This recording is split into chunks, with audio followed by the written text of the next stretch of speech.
그때 예수님께서 제자들에게 말씀하셨다. 내 형제가 너에게 죄를 짓거든 가서 단둘이 만나 그를 타일러라. 그가 내 말을 들으면 내가 그 형제를 얻은 것이다.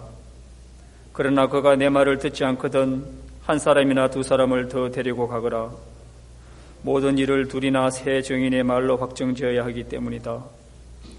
그가 그들의 말을 들으려고 하지 않거든 교회에 알려라. 교회의 말도 들으려고 하지 않거든 그를 다른 민족 사람이나 세리처럼 여겨라. 내가 진실로 너희에게 말한다. 너희가 무엇이든지 땅에서 매면 하늘에서도 매일 것이고 너희가 무엇이든지 땅에서 풀면 하늘에서도 풀릴 것이다. 내가 또 진실로 너희에게 말한다. 너희 가운데 두 사람이 이 땅에서 마음을 모아 무엇이든 청하면 하늘에 계신 내 아버지께서 이루어 주실 것이다. 두 사람이나 세 사람이라도 내 이름으로 모인 곳에는 나도 함께 있기 때문이다. 주님의 말씀입니다. 그리스도님 참여합니다.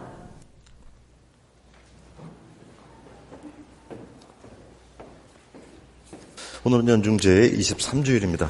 오늘 복음은 마태복음 18장 15절에서 20절까지의 말씀이 되겠습니다. 오늘 강론 제목을 내 형제가 너에게 죄를 짓거든 이렇게 잡았어요. 일단 먼저 이 죄라는 거에 대해서 좀 생각을 해봐야 되겠죠. 예전에 어릴 때 성당 다닐 때보다 요즘을 이렇게 비교해 보면은 조금 죄에 대한 어떤 그런 심각성이나 중요성이 되게 많이 약해진 것 같아요. 근데 사실 우리 그리스도 신앙, 아버지께서 그리스도를 통해 드러내 주신 구원의 신비에 의하면은 이 죄는 구원 신비의 다른 어떤 것과도 비교가 안 되는 최고 핵심 어떤 주제고 아이템이에요. 그래서 이미 아기 예수의 잉태를 알리는 루카복음 1장 같은데 천사의 알림에서도 그 예수를 뭐라고 소개를 했냐 하면은 잉태되는 과정, 그 초창기서부터 천사가, 그것도 인간이 아니고 그 이름을 아들을 낳을 테니까 그 이름을 예수라 해라. 그는 자기 백성을 죄에서 구원할 것이다. 우리 매번 미사할 때도 어때요? 영성체 하기 전에 사제가 어떤 기도를 바치죠? 하느님의 어린 양 세상에 죄를 없애시는 분이시니 이 성찬에 초대받은 이는 복되도다. 아까 조금 전에도 기도할 때도 뭐예요? 죄를 용서하시고 영원한 생명으로 이끌어 주소서. 죄하고 영원한 생명은 앞뒤 관계예요. 이면 관계. 이만큼 죄라는 거는 우리 신앙에 있어서 핵심 아이템이에요. 그래서 예전에 우리 어릴 때 보면은 죄라는 걸 되게 중요시 여기고 많이 언급하고 많이 생각하고 성찰이니 고해성사니 이런 게 되게 중요했는데 요즘 이렇게 보면은 별로 그런 게 중요하지 않아요. 아까 얘기했듯이 영원한 생명, 자비, 사랑 이런 거 뒷면에 밝은 면만 이제 막 이렇게 부각이 되고 있는 거예요. 그 뒷면, 그 밝은 면 이면인 어떤 그런 죄나 어떤 하느님의 또 엄미하신 심판이나 막 이런 것들은 이제 별로 관심에서 사라져버린 거예요. 잘못된 거예요.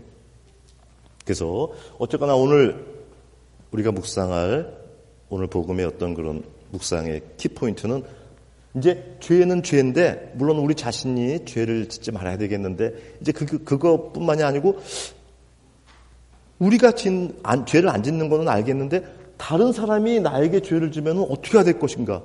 이게 이제 오늘 복음의 어떤 그런 키 컨셉이에요. 다른 사람이 죄를 졌고 또 특히 나에게 죄를 져가지고 뭔가 내가 어떤 침해를 당하고 뭔가 이렇게 문제가 생겼을 때 그래가지고 이웃과의 어떤 그런 송사, 분쟁이 생겼을 때 이걸 어떻게 처리해야 될까? 인간적인 방식이 아니라 세속적인 방식이 아니라 신앙적으로는 어떻게 되는 것인가? 그거를 오늘 복음이 우리에게 묵상하도록 이끌고 있어요. 그래서 오늘 복음이 이제 묵상할 건데 먼저 우리가 주목해야 되는 거는 이 메인인 복음이 아니고 항상 제가 얘기하지만 먼저 맥락을 잡아야죠. 그래서 오늘 가톨릭 교회가 일독서를 에제키엘 예언서를 잡은 이유가 뭐냐 하면 오늘 복음에 지금 이런 이웃과의 송사, 회사가 됐든 동네가 됐든 아니면 교회 공동체가 됐든 어떤 타인, 그 못된 이웃들의 존재 또 그들이 저지르는 그런 죄와 악에 대해서 어떻게 해야 될 것이냐라는 것을 다루는 오늘 복음을 어떤 맥락, 컨텍스트로 어프로치를 해야 되는 것인지 먼저 맥락을 제시하는 거예요. 그래서 오늘 이 독서를 에제키엘 예언서를 잡으면서 이제 어떤 우리 그리스도 구원 신비에 있어서 교회론적인 측면 신학적으로는 미디에이션이라고 그래가지고 어떤, 좀 이따 얘기하겠지만 어떤 2차적 원인이니 뭐 그런 또 중요한 또 한 파트가 있어요. 그래서 그런 쪽을 이제 잡으면서 맥락을 잡고서 일로 들어가는 거예요. 이제 복음으로 들어가는 거예요. 그래서 오늘 일독서 잠깐 살펴보면은 주님께서 에제키엘에게 이렇게 말씀하시죠. 나는 너를 이스라엘 집안의 파수꾼으로 세웠다. 이 세웠다라는 말 상당히 중요해요. 그러므로 너는 내 입에서 나가는 말을 들을 때마다 나를 대신하여, 이것도 중요한 말이에요. 나를 대신하여 그들에게 경고해야 한다. 그래서 경고를 해가지고 경고 안 하면 이제 안 되고 그 죄인이 죽었더라도 책임을 물을 건데 경고했는데 뭐 그가 말을 안 들어가지고 죄를 져서 멸망했다. 그럼 이 사람은 에제키엘은 책임이 없는 거예요. 근데 중요한 포인트가 뭐냐면 어땠어요? 하느님이 모든 거에 심판자고 주관자고 다스리고 뭐 하는 메인인데 하느님이 특정 에제키엘이라는 특정인을 선택하셨죠. 그리고 그에게 어떻게 했어요? 그를 세웠죠. 당신을 대리하는. 그래서 우리 에제키엘 예언서인데 여러분 성경에서 이 예언이라는 말, 예언서니 뭐 예언자니 잘 모르는 분들은 어떻게 생각하냐면은 뭐 미래를 얘기하는 사람인가 보다. 아니면은 뭔가 신앙적인 좋은 얘기를 한 사람인가 보다. 아니에요. 성서학에서 이 예언서든 예언자든 키포인트 핵심 단어는 뭐냐면은 신탁이라는 단어가 핵심. 신이 특정 그 사람을 선택하고 위탁, 인트러스트 한 거예요. 그래서 그러다 보니까 그 사람은 자기의 좋은 의견을 얘기한 것이 아니고 자기의 판단을 얘기한 것이 아니라 신이 부여한 그 이름으로 또 그런 어떤 신을 대리한다라는 역할로 신의 메시지를 신이 시켜서 하는 그런 거 이런 거 우리가 한 개념으로 뭐라 그러냐면 신탁이라고 그래요. 성서학에서 이 예언서나 이런 거 다룰 때 시험에 아주 뭐 기초적인 걸로 제일 많이 나오는 신탁이라는 개념이 중요해요. 그래서 이 사람들은 그냥 자기가 생각하는 좋은 의견, 올바른 길을 얘기한 것이 아니고 하느님의 구체적인 그 개별에 대한 총체 속에서의 개별에 대한 선택과 맡긴 거예요. 위탁이 있었던 거예요. 인트러스트가 있었고 그러다 보니까 어땠어요? 그 사람은 그냥 한낱 인간이었지만 그 사람의 말은 그냥 인간의 말이 아니고 하느님의 말이었던 거예요. 이게 예언서가 가지는 놀라운 중요성이고 신비로운 어떤 하느님의 현존이죠. 그러다 보니까 지금 얘기했던 이런 얘기들이 우리에게 이제 뭘로 신약에 와서 연결이 되는 거냐 하면은 바로 어때요? 교회가 가지는 또 그리고 이 사도 아포스톨로스라 그랬죠. 지금 이 에제키엘 예언사하고 예언자하고 상당히 유사한 아주 대칭적인 사람들이 바로 누구냐 하면 사도들이에요. 아포스톨로스. 그러니까 예수님이 주님이야. 예수님이 하느님이야. 그런데 어땠어요? 예수님이 또 하느님이 그들을 아까 특정 에제키엘을 선택하고 신탁을 했듯이 사도들에게 어때요? 그들을 선택하고 위탁을 인트러스트를 했죠. 그러다 보니까 지금 에제키엘의 이런 어떤 그런 내용하고 사도들을 통한 교회의 교도권의 그런 내용하고 상당히 대칭적이고 유사성. 그래서 구약에 나오는 그런 예언자들이나 이런 것들은 신약에서 드러날 어떤 교회 사도 교도권이 가지는 그리스도의 대리와 그리스도의 어떤 그런 사명을 2차적 원인이 되어서 행하는 sanctifying, teaching, governing을 한다라는 그리스도의 삼중 사명이 이들을 통하여 이루어진다라는 그 아주 가톨릭 교회의 교회론의 핵심 파트가 요거를 그림자처럼 미리 보여줬다, 예표다 해가지고 우리가 일독서 이런 거를 그렇게 연결시키는 거예요. 그래서 우리 종종 개신교와 차이가 바로 그런 거예요. 개신교는 어때요? 나하고 예수님이죠. 성부 오른편에 앉아 계신 예수님이죠. Me and Jesus. 그거 아니고 가톨릭 교회는 사도들이 있죠. 그 예수님 뭐랬어요? 너희를 통하자. 너희를 배척하면 너희를 뽑아서 보낸 나를 배척하는 거고 또 나를 배척하면 나를 보낸 아버지. 이게 바로 미디에이션이라는 신학적인 개념이에요. 그래서 교회가 가지는 중요한 어떤 그런 어떤 신적 권위 그리고 역할. 그리고 왜 교회를 우리가 성교회라고 하냐? 앞에 성자를 왜 붙이느냐? 죄인들도 있고 이게 인간들이 모인 건데 무슨 거룩해 하느님도 아닌데 바로 이런 거예요.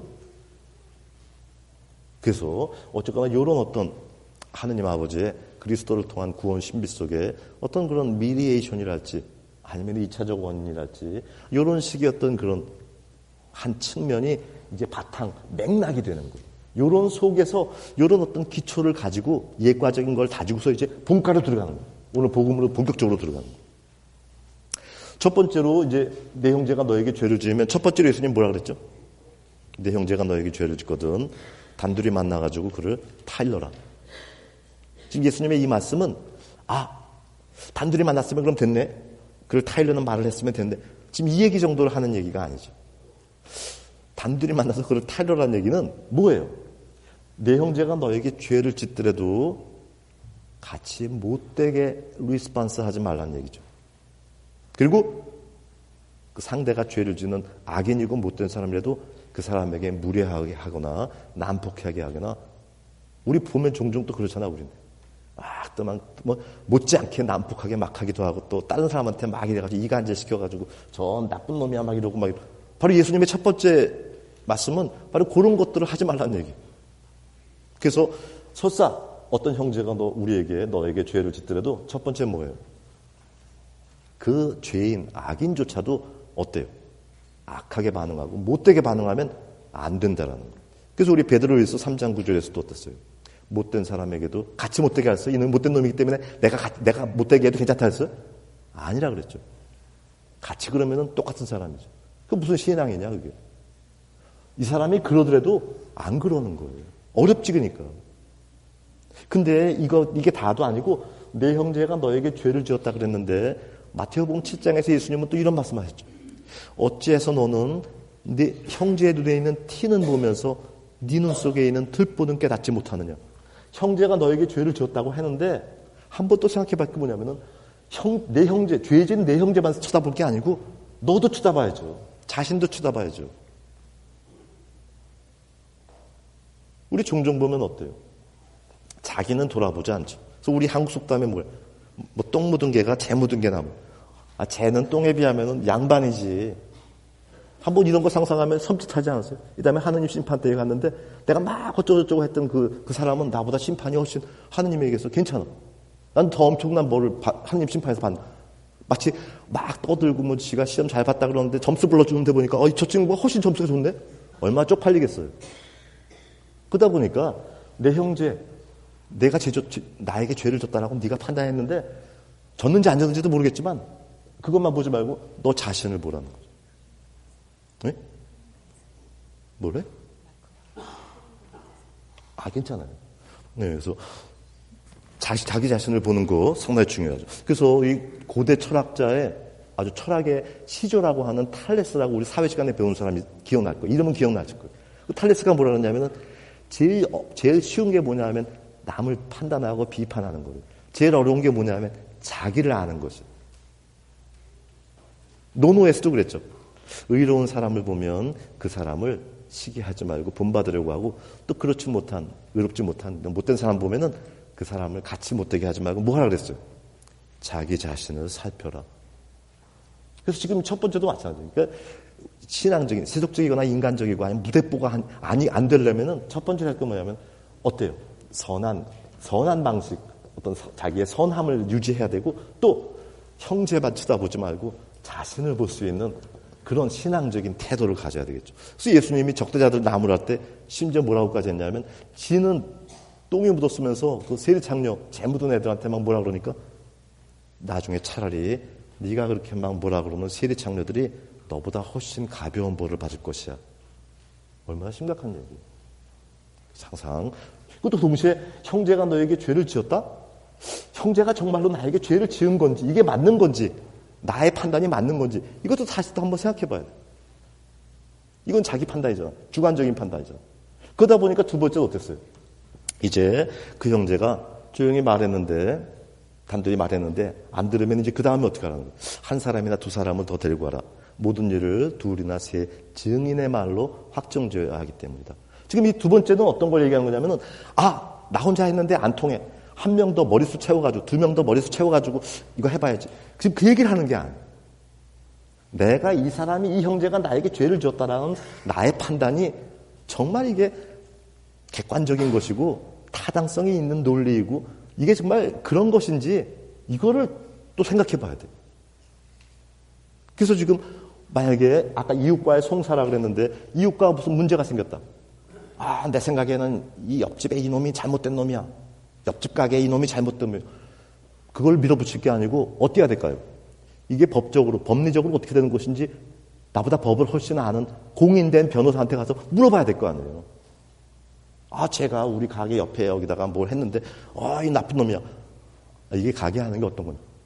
그러다 보니까 다음은 지금 뭐 하는 거냐면 머릿수 채우라는 얘기가 아니라 내 의견, 내 판단, 그것만 고집하고 맞다라는 그런 잘못된 갖지 말고, 뭐, 법이면은 법리, 의학이면은 병리, 이런 거 전문가의 의견을 듣는 그런 자세가 필요한 거예요. 그리고 그 이웃과도 어땠어요? 그런 어떤 법리적이고 경륜적인 걸 가지고서 그 사람에게 이제 또 다시 얘기를 하는 거예요. 하지만 여전히 뭐예요? 선한 태도를 해야 되는 것이고. 근데 우리 종종 보면 어때요? 이런 거 안 하죠. 설사 누구 하나를 끌고 가도 나하고 똑같은 소리 하는 뭐 초록은 동색이라고 그런 거 이제 딱 해가지고서 머리수 채워가지고.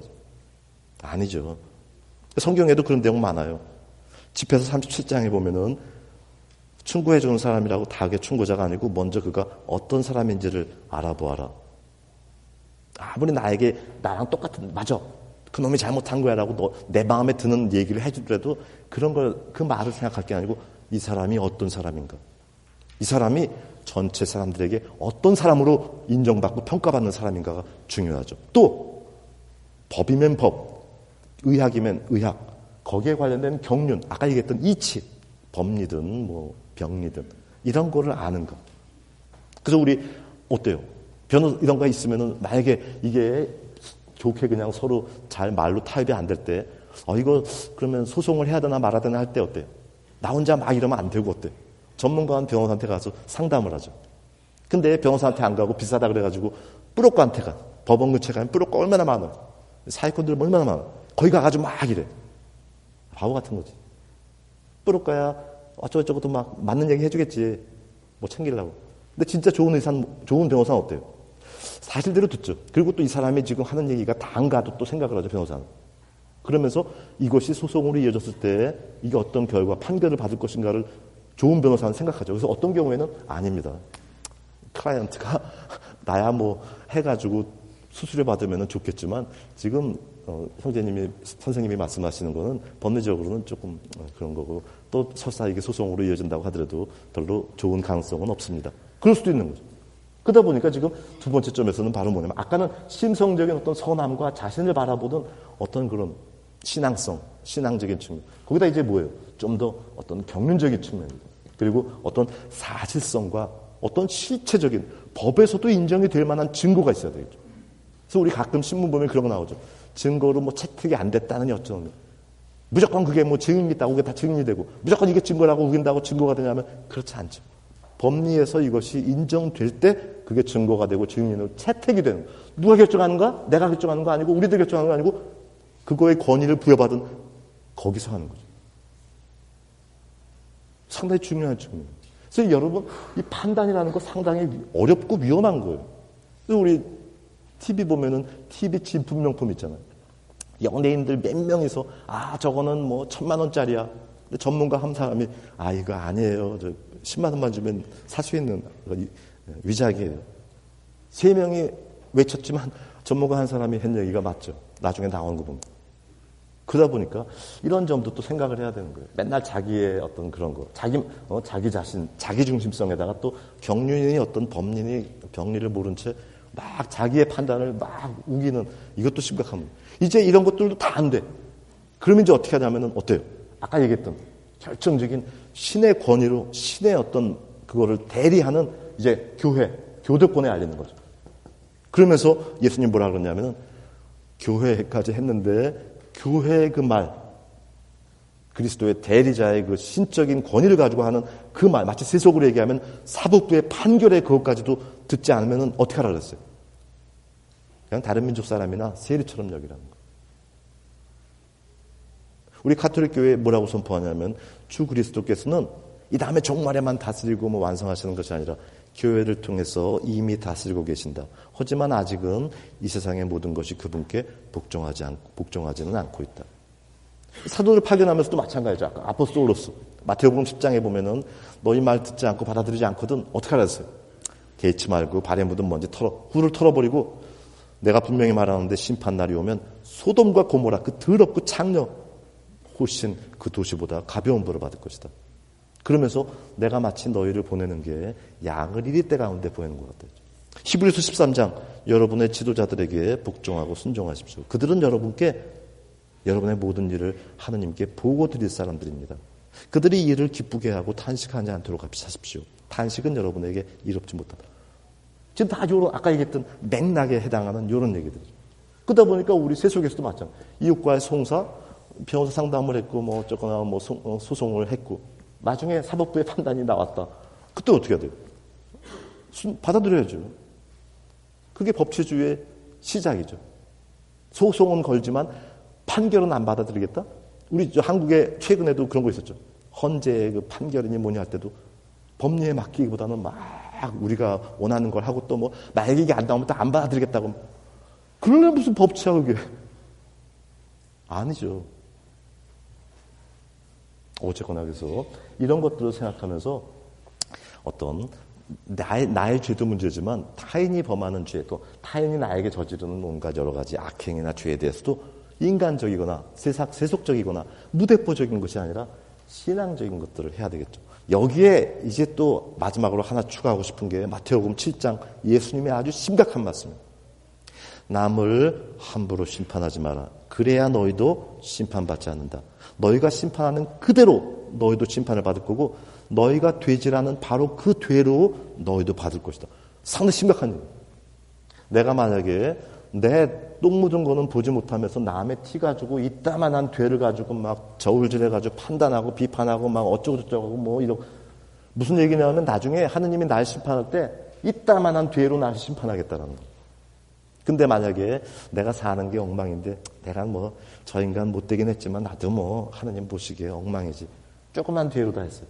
나중에 하느님이 이 쬐끄만 죄로 나를 심판하세요. 그러다 보니까 어때요? 둘이 똑같은 어떤 상태라고, 죄의 상태라고 치더라도 어떤 범죄, 죄질적으로나 어떤 양형적으로 볼 때, 얼뜻 볼 때는 뭐 둘 다 비슷한 양형을 받을 것 같은데, 죄가 다르다 보니까 하나는 어때요? 형이 훨씬 가벼울 수 있겠죠. 그래서 지금 그 대목, 우리 프란치스코 교황님 이런 말씀도 하셨죠. 사람들은 겉으로 드러난 것만 보고 막 이러고 저러고 하지만 하느님께서는 내면 깊숙한 곳을 보십니다. 질투심과 시기심에서 나오는 말은 얼마나 해로운지 아십니까? 타인을 험담하는 것은 그를 곤란한 입장에 빠지게 하고 그의 명예를 떨어뜨리며 사람들의 구소수에 오르게 합니다. 그러다 보니까 어쩌면 이 다음에 하느님의 심판 때는 그 사람이 너에게 어떤 행위를 해가지고 죄를 지었냐 이것도 물론 따지겠지만 너는 어떤 사람이고 너는 어떤 내면을 가지고 지금 또 여기 이것을 어떤 내면으로 지금 릴레이스를 했고 리스판스를 했는가. 또 그리고 어떤 경륜적인 측면은 얼마나 부합했고 어떤 그런 교회의 소리에는 또 얼마나 순종하고 받아들였는가. 이런 것까지 패키지로 다 해가지고 또 어떤 죄를 가지고 자기 주변의 이웃들을 막 이러고 그랬는가. 이걸 가지고 나오는. 그러다 보니 어때요? 마치 우리 세속 사람들이 생각하는 그런 이런 판결이 나올 거야. 양형이 이걸로 떨어질 거야. 그랬는데 어떤 때 보면 너무 의외의 결과가 나오는 경우도 있죠. 왜냐하면 그거는 법리에 입각한 것이었고 이거는 그거 아니고 인간적이고 세상적인 거예요. 그래서 오늘 이런 것들을 들으면서 타인이 저지르는 거에 대해서도 신앙 속에서는 이런 여러 가지 생각하고 또 부합해야 되는 측면들이 있다는 거죠. 그러면서 동시에 또 정말로 내가 살아가면서 나에게는 되게 관용적이야. 내가 과거에 저질렀던 죄나 지금도 뭐 신앙적으로 충실히 살고 있지도 않은 이런 것들에는 되게 너그러워. 그러면서 남한테는 그냥 이따만한 죄를 갖다 뒤밀고 있지 않은가. 위선이라 그랬어요, 예수님이. 죄를 안 짓고 좀 거룩한 사람이 되는 거는 물론 좋겠지만 이상적이긴 하지만 그게 힘들더라도 최소한 그런 자신인 거나 알고 조금 작은 죄로 남에게 하는 거. 이것만 해도 어떻겠어요? 낙제는 면할 수 있다는 거예요. 그래서 물론 우등생이 되면 좋겠지만 이런 것만 조금 잘해도 낙제는 면에 60점은 넘을 수 있어요. 그래서 오늘 예수님 말씀 받아들이고서 좀 더 겸손한 사람, 그리고 이웃에 대해서도 조금 더 선하고 또 그러니까 함부로 판단하는 그런 비경륜적인 그런 어리석음에서 이제 벗어나고 또 그리스도의 교회를 통한 이런 다스림에 더욱더 순종하고 일치하는 그런 양이 되기로 주님께 결심해야 되겠어요.